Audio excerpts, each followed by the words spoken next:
Hello and welcome to Wisdom Bites. Hope you're well. Thank you once again for joining us. Very much appreciated. And in today's packed program, I'm going to be having a look at, as per the title of this video, that are we in a final scare with the Bitcoin price and why Bitcoin must hold this level where it's never crossed below during the phase of the bull market. In the last few videos, I've been showing you a pattern from 2020 which seemed to be playing out, but there is also another pattern from 2019 which seems to be very similar to the current pattern. So we'll be going through that as well. Very important to pay attention to that. And as per usual, we'll have a look at what's going on in the background with Bitcoin that's driving the markets, as well as the 60-day cycle and a lot more. So if that sounds interesting, then without further ado, get yourself a cup of tea, sit yourself down, eyes on the screen, and let's get cracking.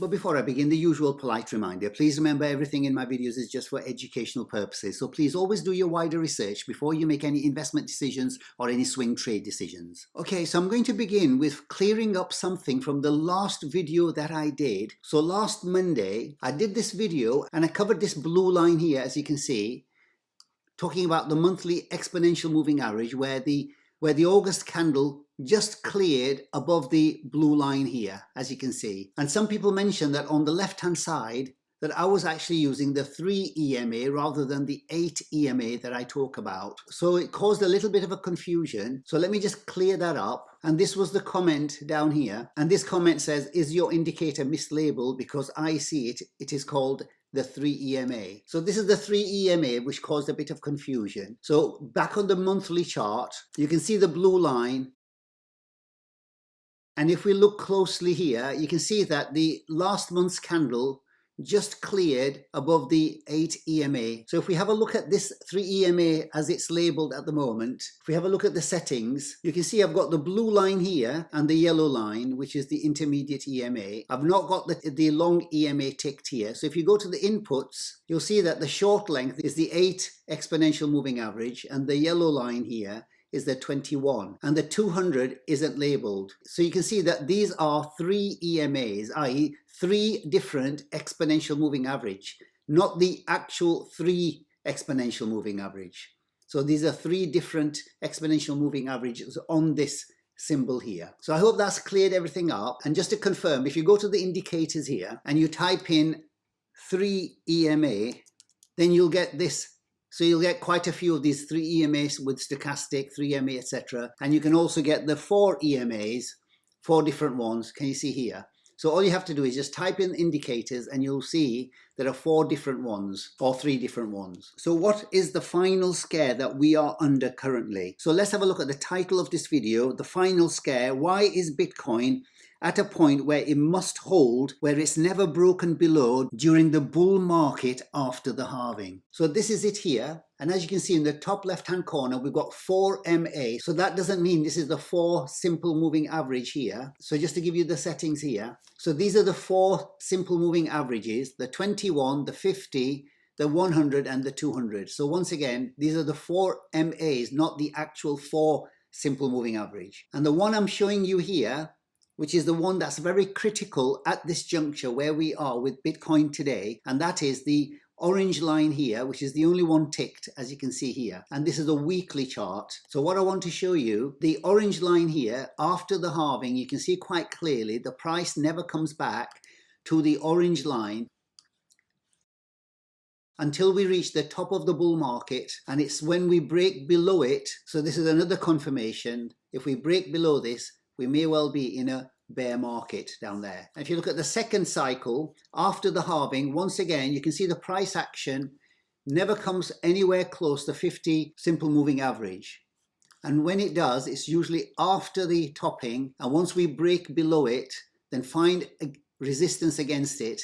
And once again, that is the start of the bear market down here. And if we move to the third cycle, exactly the same one more time after the halving, you can see it was just resting on the orange line there. So the 50 was in play around about the time of the halving here. But once again, that was the catalyst for the bounce right to the top at 64,000. This was the first top that we got in April 2021. And even when we came back down This is where we found support several times before we had the jump to the next high, the next double top at 69,000. And it was when we broke this down here that once again we used that as a resistance, and that was the last bear market that we had. So why is it that I'm showing you this today? Last week I showed you the 8 EMA on the monthly chart, that we've just been able to find support on it, and that is one of our main indicators to give us the signal that we could go into a bear market once we close below the 8 EMA as per the historical perspective of the previous 3 cycles. Similarly, this could well be the earlier sign, so instead of waiting until the end of the month, i.e. the September candle, as you've seen with the previous 3 cycles, we've never closed below the 50 simple moving average here during the bull phase of the market. And after the halving, you can see quite clearly, just like the last cycle, this is exactly where we found support before we bounce to the upside. And the question is, will we do the same? Well, this Wednesday we have the CPI data coming out. That could well be the catalyst for us to break down below the 50 simple moving average on the weekly chart. So we need to keep an eye on this, because this could well be our early signal if we are going to be in a bear market. While the narrative is still clearly that we are in a bull market, and as you've seen with the previous 3 cycles, we've bounced off the 50 in the last cycle, and in the previous 2 cycles to that, we never came anywhere close to it. But this is where we are, and we have to remain open, fluid and flexible. So we need to keep an eye on this candle this week. If we close below this, this could well be the signal that we may well have topped out. So I just want to make it clear, as per the previous cycle, we found support on the 50. So as far as I'm concerned, on a basis of probabilities, 70% we are still in a bull market. But I would say anywhere between 25 and 30% we have to entertain the prospect of a early bear market, which means that we have had a early cycle, a left translated cycle here. And if you're going to be open, fluid and flexible, then we have to keep everything on the table on the basis of probabilities. So it's very critical we keep our eye on this candle here, and of course the 8 EMA at the end of this month. If we close the September candle below the 8 EMA, then we have to review our narrative of being in a bull market. And if we tick all of these, just to give us a bigger overall picture of what's actually happening, just want to show you something quite interesting. If we take away all the other lines, we are getting a bullish cross of the 100 crossing above the green line here, which is the 200 simple moving average. So what we've got here is the 20, i.e. the yellow line, the orange line, which is the 50 simple moving average. I normally have that as a white line, but it was coinciding with everything else on the chart. So I'll change that back to the white line here. So what we've now got is a full flush of the 21, the 50, the 100 and the 200 all lining up, and this is what you normally get in the last final phase of the bull market. So this is the other signal that's still telling us that we're still in a bull market, because if you look left here, in the last cycle, before we actually broke above this inverse head and shoulders, which I'll show you in a minute, all of them were lining up exactly as it should be: 20, 50, 100 and the 200. And if you look at the previous cycle to that, once again, before we got this big parabolic move, we saw the crossing here, the yellow line 21, the white line 50, the red line 100, and then the 200. And the previous cycle to that, same thing one more time, the 21, the 50, and the 100. And the 200 obviously started after the topping out there. So let's have a look at the 2 patterns that are playing out in this cycle, which played out in the previous cycle. Okay, if we have a look at the bars pattern here of this inverse head and shoulders back in 2020, if we take it from this point to that point there, you can see that this covers the left shoulder, the head and the right shoulder. So this is the pattern that it was developing on here. So we got the left shoulder over here, got the big head here, which was this candle, and without this candle which we got this week, it looked like that we were going to get a left shoulder here, just like this one here, before we made the big move to the upside. But what we've got with this candle is that it may well be that we've got the bigger head now, taking into account this candle. So in a way, it's giving us some sort of a sign, a signal that when we come back up here, whenever we do, this could be the left shoulder, this could be the full head, i.e. an extended head, unlike this one, that we may well get rejected one more time and create a right shoulder here before we make the big move. So as long as we're in the bull market, we should expect this to come back to this neckline of the 70,000. And we always have to entertain the possibility of an extended head here and maybe another right shoulder. So just keep an eye on this possibility. Of course, it can break from here, and we'll have to observe what the candlestick patterns are doing here to give us some sort of a sign of what Bitcoin wants to do. But this is a potential pattern that may well be playing out here. So that's the inverse head and shoulders. But those of you who went through the previous cycle back in 2019 will have noticed this particular channel from the top here at 14,000 when we came to top out at that point. So if you draw this channel here, and in many ways this particular run up from the bottom of that bear market at the end of 2018 here, just like we got the run up with the ETFs, we got an unprecedented big move to the upside, which created this flag down here.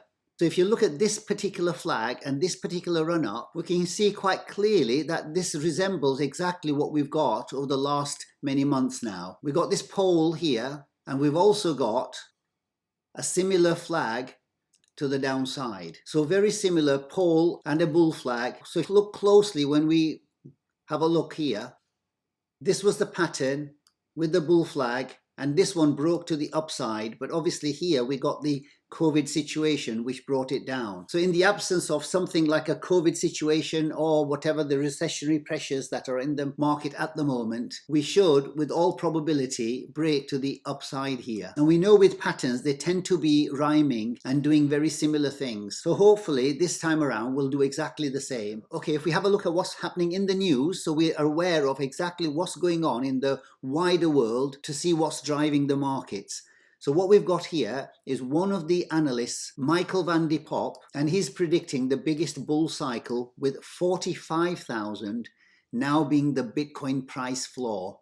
So he's expecting Bitcoin to find support around the 45,000. If that's the case, then we will have to break down below the 50 simple moving average, which I've shown you. Of course, it can wick down there and then recover, but this is what other people are saying outside. And also, if you look to the right-hand side, people are asking the question, is the crypto entering a bear market? And they're highlighting 5 things that we need to know in Bitcoin this week. And if we have a look at this particular story here, and scroll down, as I say, we've got the CPI data on Wednesday, which could trigger the markets either way. And then on 18th of September, we've got the Fed making a decision on the interest rates. And the question is really with them whether they're going to cut the interest rates by quarter basis points, i.e. 25 basis points or 50 basis points. So these are the 5 critical things that we should be able to keep an eye on this week. So what they're really saying is that we must hold the 54,000 as support at the weekly close. And the CPI and the PPI lead a key week of US macro data prints. And that's going to be 10 days before the Fed on the 18th of September when they'll be deciding on the interest rate decision. So very important, the CPI, the consumer price index and the producer price index, key macroeconomic data coming out this week. And one of the drivers for the price of Bitcoin going down has been the crypto funds have been shedding about $600 million over the past week, with the Bitcoin ETFs seeing a steady net outflow. And as I've just mentioned, with the 2 patterns, that the Bitcoin price is looking very similar to 2019, according to the fractals, as I've just shown you. And again, the bulls here are expecting a 20% bounce as Bitcoin continues a sloping channel, which I've just shown you, the bull flag, which has been in place since March, all-time highs at 73,000. So these are the types of things that are in the background, with key economic data coming and key decisions going to be made on the 18th of September. And if we have a look at the Bitcoin liquidation heat map, the range for the liquidations are firstly at the top here. We've just reached that at that point at 55,500. And if you go lower here, you'll see that there's a yellow zone here,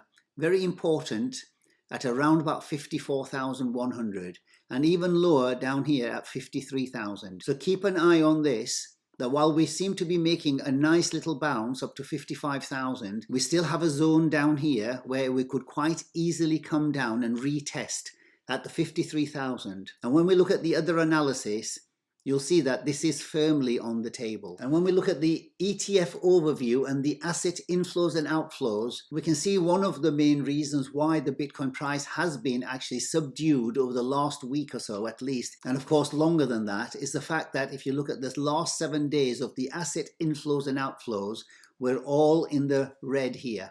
So very much the grayscale is still bleeding a lot of its Bitcoins, and even BlackRock, which was holding up a lot of the support of that, is now also in the minus, as you can see here. So we have to keep an eye on this, because if this continues, then we could well see much lower prices. And if we have a look at the wider markets and have a look at the dollar, we can see quite clearly, having fallen out of this symmetrical triangle here, we found support at this point, fell below it, down to the levels that we were expecting here, and then we got our expected bounce into the resistance here. Now the dollar has a decision to make. Do we come back up and have a rally to the upside, or are we going to get rejected at this point? And this will firmly depend on the CPI data on Wednesday. So the levels to look out for here would be, if you take the 61.8 from the previous high here to the low, if we do bounce above this support and resistance point here, what you may well see is a rally in the dollar up to this 61.8 to around about 104 here. So look out for this, and then get rejected down here on its continuation, if indeed we continue with the bull market. If not, then obviously this is going to go much higher. But this is the critical level, 104, should we clear this particular resistance. And the CPI data on Wednesday will play a very big role in deciding what's going to happen with the dollar. Okay, if we move on to the SPX, and as expected, we got our rejection here as the double top into the midpoint of the cycle here. So the question is, as we said last week, we could come back to this support level here, which is exactly where we find ourselves at the beginning of this week. Now, it looks to me with a higher probability we're going to fall down into the mid-cycle here before we make a move to the upside. And the level to look out for is this support and resistance. This was the resistance, this was the support and resistance here. And we got a little bit of resistance and support here. So we would expect with a higher probability to come back to these levels at around about 5,200. But should the CPI data come in at the wrong end of the markets, then this could well come back down into this level here at 4,900. This is the level to really look out for as the big support. Should we break this, then we may well be entering a bear market. And this bearish setup seems to be confirmed by the weekly time frame. So if we have a look at the weekly time frame with the SPX, you'll see that there is a certain type of candlestick pattern which is telling us that the SPX is coming to the downside on a basis of probability. And what I want to show you is this particular pattern here with Bilkowski, the evening star candle pattern. We can see quite clearly here that this particular pattern is a bearish reversal pattern 72% of the time. And the pattern is basically this, that in an uptrend, you get a green big candle to the left hand side, a small indecision candle in the middle, followed by a red candle on the other side. So it gives the impression of an evening star. So please remember this probability. All the money markets are all about the probabilities.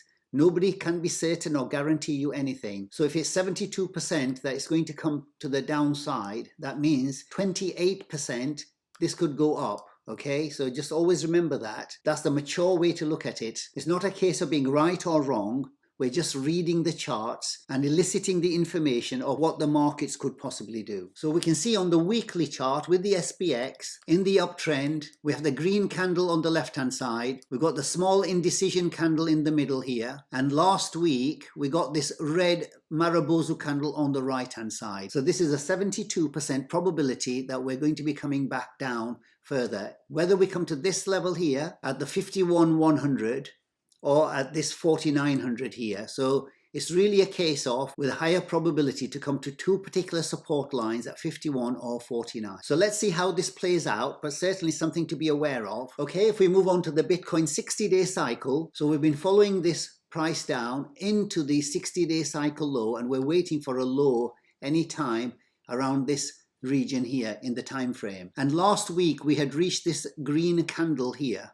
And since then, as mentioned in last week's video, that we could quite easily come and revisit this level here based on what's happened in the past with these candles. So we have actually hit this support line, the low of which was 52,500. So at the moment, we're getting a little bit of a bounce here, and depending on what happens on Wednesday, so we could quite easily get a 61.8 move to the upside here.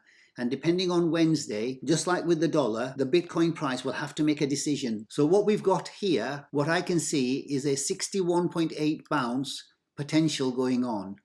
So if you take it from the previous high to the last low here, it's quite conceivable to see the price of Bitcoin going between now and Wednesday to 57,170, which is this point here. And then depending on Wednesday, what happens there, we have a decision to make of where the Bitcoin price is going to go. So keep an eye on this. And if we do come back down from this level, and it really is 50-50, then you can expect a 61% bounce back down to retest the lower levels. So if you take that Fibonacci 61% bounce back down to retest lower levels, that will be from this point to 57,000 here. So what we can do is that on the way down, should we come back to lower levels, is at the 54,000, because the 78.6 will also be on the table at 53,000. So this region is where you can expect price of Bitcoin to come back down to retest this before we expect the price to go up. And as we saw with the liquidation heat map, we had the leverage players and their stops around about the 53,000. And currently we are on day 66,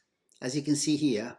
So we are in the process of forming a cycle bottom before we move to the upside. And the danger really here is that if we fall below this at 49, then we have to look at the possibility that there's something much deeper and very much bearish that's happening to the price. And it may well be at this point that we think that this market may well have topped out at 73,800. So that's just a possibility that we just have to consider. Okay, and finally, we're going to move on to a few questions I've got asked about what's happening to the portfolio that we're running with the private member section, where we cover the Bitcoin miners, and the portfolio that we've been following with the ratio trades that we do on a regular basis in the private member section. So those of you who are not familiar with the private member section, where we cover the Bitcoin miners, which are a leverage play on the Bitcoin price, and before I go into these figures here, please remember the Bitcoin miners are an incredibly volatile area, and if volatility is not for you, then please don't join the Bitcoin miners section. Because if you think that Bitcoin is volatile, and if you think that we're going into a bear market, then there's no point in going into the Bitcoin miners. But if our narrative is that we're going to continue with the bull market, then as has happened before in the last cycle, the Bitcoin miners presents an incredible opportunity of a leverage play on Bitcoin. So if I just show you a little bit of what the leverage play is, and that is that we started this particular portfolio on the 6th of January last year. So at the beginning of 2023, with a starting capital of around $100,000, we invested in these Bitcoin miners here with an emphasis on Marathon and Cypher mining. This is where we invested the most of the money in terms of a higher allocation, because we thought these were the two fastest horses. And with one of them, this turned out to be a much faster horse, and Marathon turned out to be nearly there as well. So with $100,000, we ended up at the end of the last year at $434,000. And with this money, we've been using this in the trading portfolio where we do ratio trades. And I'll show you what the ratio trades are.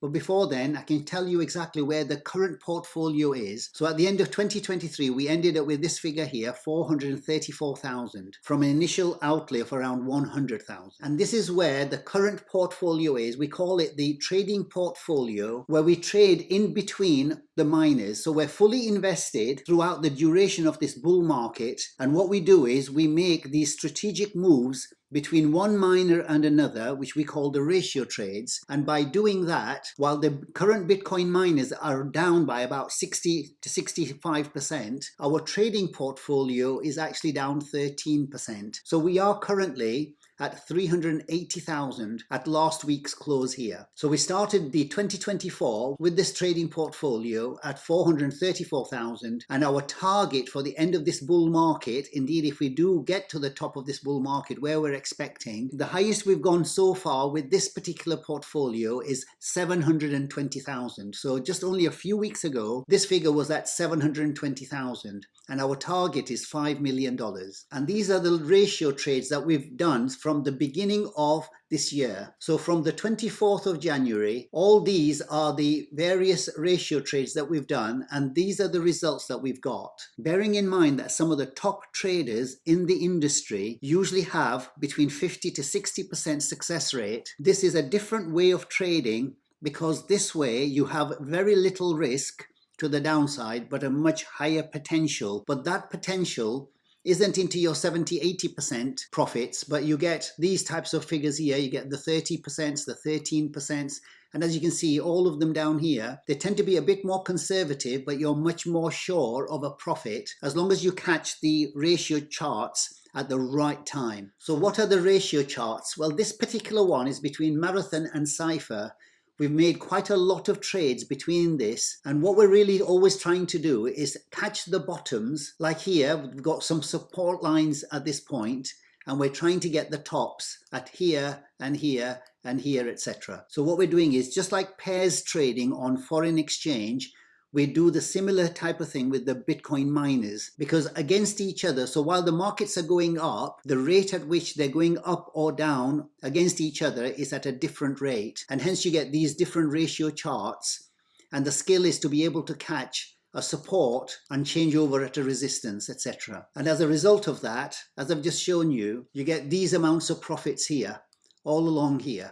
So you do get the majority so far anyway. We've been incredibly lucky or skillful, whatever you want to call it. We've had one very bad one here, and then we've got the other ones down here. So these are the types of trade, and the whole idea is to try and increase the number of units before the expected parabolic move, indeed if it is going to come. So that's the risk. If volatility is not for you, please don't join. But if you do want to join and you want to take part, or you just want to be a spectator having a look at exactly how this works and how the Bitcoin miners are doing, with a view to participate sometime down the line, and we have quite a lot of that, about half the members don't trade this. What they do is they have a passive portfolio which they've been following, where they don't do any trading, but they decide on a certain number of these Bitcoin miners and hope to ride this for the duration of the rest of the bull market. And if that's of interest to you and you want to join the Bitcoin Miners Club, either just to have a look for 1 month and see what it's all about, or you want to participate in the ratio trades, or you just want to have a passive portfolio, then below any of my videos here, you can see there's a join button here, but also in the description, there's a red button as well